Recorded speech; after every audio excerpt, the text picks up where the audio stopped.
अम्मा बाद हुब्बुल वतनी मिनल ईमान।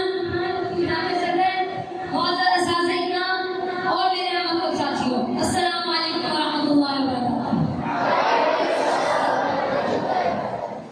आज की मेरी तकरीर का मौजू है मेरी पहचान पाकिस्तान।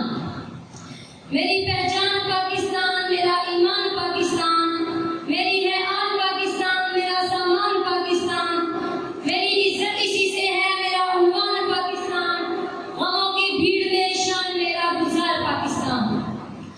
इकबाल का तसव्वुर पाकिस्तान, कायद की जद्दोजहद पाकिस्तान, फातिमा जना का प्यार पाकिस्तान।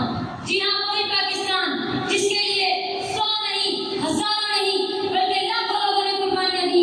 कितनी ही मौत के सामने उनके जिगर को शुक्र सिंगारों में परो दिया गया। जनाब